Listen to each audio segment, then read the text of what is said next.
નમસ્કાર, સત્યમેવ જયતે લાઈવ ન્યૂઝમાં આપનું સ્વાગત છે। વડોદરા શહેરમાં હરણી પોલીસે મોટી સફળતા મેળવી છે। આશરે 41 લાખ રૂપિયાના એમડી ડ્રગ્સ સાથે એક દંપતીને ઝડપી પાડવામાં આવ્યું છે। ડ્રગ્સ મધ્યપ્રદેશથી અમદાવાદ પહોંચાડવા માટે લઈ જવાઈ રહ્યું હતું। પોલીસને મળેલી ચોક્કસ બાતમીના આધારે હરણી પોલીસે સ્કોર્પિયો કારને રોકી તપાસ હાથ ધરી હતી।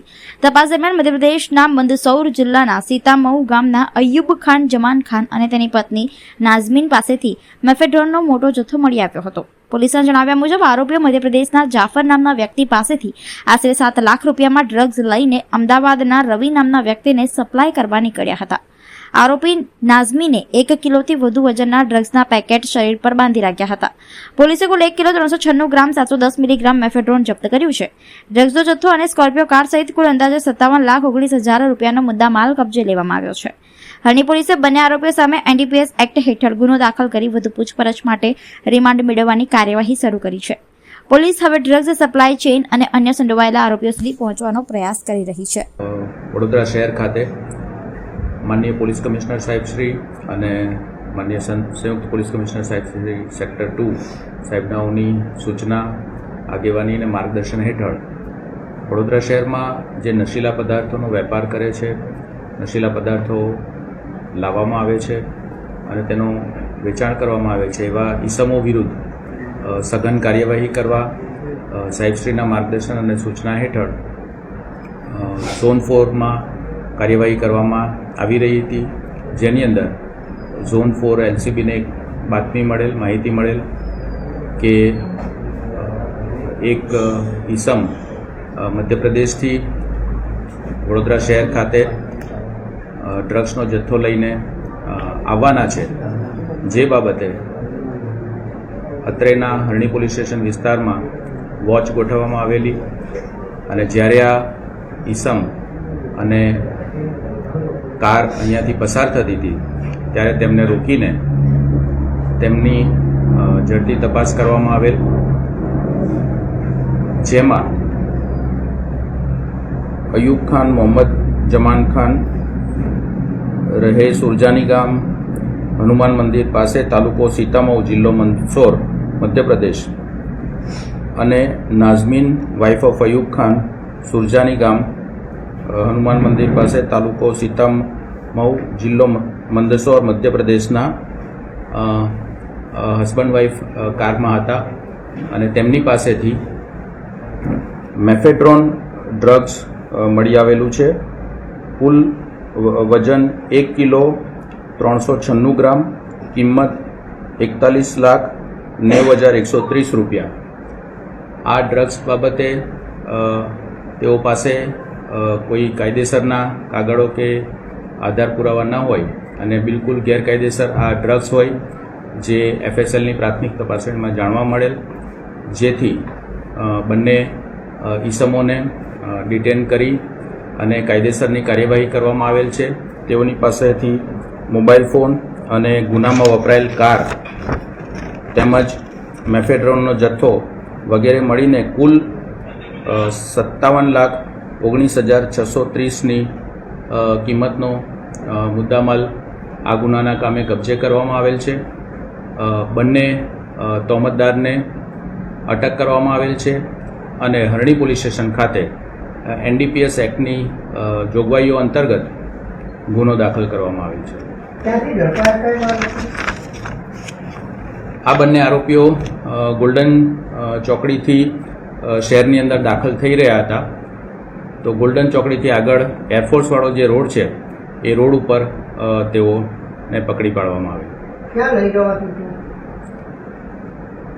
અત્યાર સુધીની અમારી જે પૂછતાછ છે તેમાં રવિ નામના કોઈ ઈસમ આ ડ્રગનો જથ્થો લેવા માટે આવનાર હતા એટલી બાબત ખુલેલી છે અને ફર્ધર એનું ઇન્વેસ્ટિગેશન અત્યારે ચાલુ છે। રવિ નામનો વ્યક્તિ ક્યાં છે? ક્યાંનો રહેવાસી છે? ક્યાં વડોદરા રહેવા આવવાનો હતો કે રસ્તામાં કોઈ જગ્યાએ મળવાના હતા? આ ઈસમ વડોદરા ખાતે ડિલિવરી લેવા માટે આવવાનો હતો એવી હાલ પૂરતી અમારી પાસે માહિતી છે। અને આ લોકો ક્યાંથી લાયા હતા અને કયા વ્યક્તિ દ્વારા એમને મેળવ્યો હતો આ જથ્થો? બંને વ્યક્તિઓની અટકાયત કરવામાં આવેલ છે। એમનું ઇન્ટરોગેશન, ઇન્વેસ્ટિગેશન હાલ ચાલુ છે પ્રાઇમા ફેસી અમારી પાસે જે માહિતી છે તેમાં તેઓ મધ્યપ્રદેશ ખાતેથી જ આ નશાકારક પદાર્થનો જથ્થો લાવેલા છે, પણ સ્પેસિફિક ક્યાંથી લાવ્યા, કયા સ્થળેથી લાવ્યા અને કયા વ્યક્તિ પાસેથી લાવ્યા તેનું ડિટેલ માહિતી અને ઇન્વેસ્ટિગેશન હાલ અમારું ચાલુ છે. બંને જે અટકાયતી છે એમની સઘન પૂછપરછ અત્યારે ચાલુ છે અને જે કોઈ પણ વ્યક્તિ પાસેથી આ માલ લાવ્યા હશે તે બાબતેની તપાસ કરવામાં આવશે પોલીસ.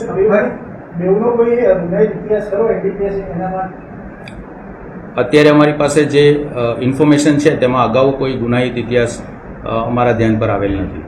આ ફર્સ્ટ ટાઈમ જ વડોદરા તરફ આવ્યા કે અગાઉ કોઈ સ્ટેટમાં એમને પહોંચવું કર્યું છે? એ તમામ બાબતોની હાલ બંને આરોપીને ધરપકડ કરી છે અને એનું ઇન્વેસ્ટિગેશન હાલ ચાલુ છે.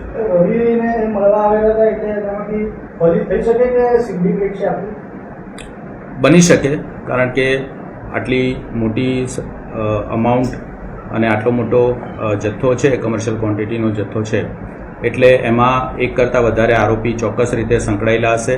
એમના સપ્લાયર પ્લસ અહીંના સ્થાનિક લોકો જે રિસીવ કરીને પછી એને પેડલિંગ કરે છે એ લોકો પણ સંકળાયેલા હશે. એ તમામ બાબતોની સર્વગ્રાહી તપાસ કરવા માટે હાલ અમારું ઇન્વેસ્ટિગેશન ચાલુ છે. પ્રાઇમા ફેસી અમને જણાવ્યું છે, પણ એ માત્ર એટલું જ નામ છે અને એની કોઈ વિગતવાર વિગત કે વ્યક્તિનું એડ્રેસ કે ખરેખર આ નામ સાચું છે અને ખરેખર વ્યક્તિ કોણ છે એના બાબતની કોઈ ડિટેલ હાલ અમારી પાસે ઉપલબ્ધ નથી, જેથી ફર્ધર ઇન્વેસ્ટિગેશન પર આ તમામ બાબતો ડિપેન્ડ કરશે. આ ફર્સ્ટ ટાઈમ વડોદરામાં આટલો જથ્થો પકડાય એવું કહી શકાય? વડોદરા શહેર પોલીસ દ્વારા NDPS ના એક્ટ હેઠળની કાર્યવાહી અને નશાનો જે વેપાર કરે છે લોકો, એમાં એ લોકોને પકડી પાડવા માટે, એમના વિરુદ્ધ સખત કાર્યવાહી કરવા માટે સરકારશ્રીની પણ ઝીરો ટોલરન્સની નીતિ છે અને વડોદરા શહેર પોલીસ દ્વારા પણ એ દિશામાં સતત અને સખત કામગીરી કરવામાં આવી રહી છે. અગાઉ પણ જે કોઈ પણ આ રીતનું માદક દ્રવ્યો કે સાયકોટ્રોપિક સબસ્ટન્સીસ લાવતા હોય કે એનું વેચાણ કરતા હોય, એના સંગ્રહ કરતા હોય, એના અગાઉ પણ કેસ થયેલા છે. જુદા જુદા માદક દ્રવ્યો છે, ગાંજો છે, જે સિરપ આવે છે, અન્ય માદક દ્રવ્યો આવે છે, એ તમામ ઉપર વડોદરા શહેર પોલીસના જુદા જુદા પોલીસ સ્ટેશનમાં અને જુદી જુદી એજન્સીઓ દ્વારા, ક્રાઇમ બ્રાન્ચ દ્વારા, SOG દ્વારા પણ ખૂબ જ સઘન કાર્યવાહી કરવામાં આવેલી છે અને આ કાર્યવાહી અત્યારે પણ ચાલુ જ છે. રિમાન્ડની કાર્યવાહી માટે આગળ શું કરશે? નામદાર કોર્ટમાં બંને આરોપીના ફર્ધર રિમાન્ડ માટે અમારી પ્રોસિજર ચાલુ છે અને જે કોઈ પણ આગળ અમારું ઇન્વેસ્ટિગેશન છે એમાં જે કંઈ પણ બાબતો ખુલશે એ આપને અમે જણાવીશું. એવું અત્યાર સુધી અમારા તપાસમાં આવેલું નથી.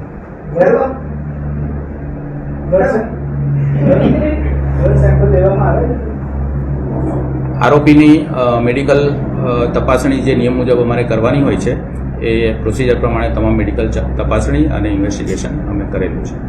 એમની કારની ડેકીમાં તો કેવી રીતે આ લોકો લઈને જતા હતા, કેવી રીતે સંતાડીને લઈ જતા હતા? એમના પર્સન ઉપરથી જ મળી આવ્યું છે, વ્યક્તિના પર્સન ઉપરથી જ મળી આવ્યું છે.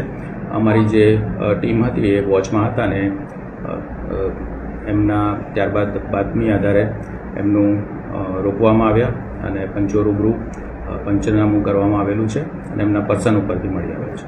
આ મહિલાની છાતી પર બાંધીને લઈ જવાની વાત સાચી છે?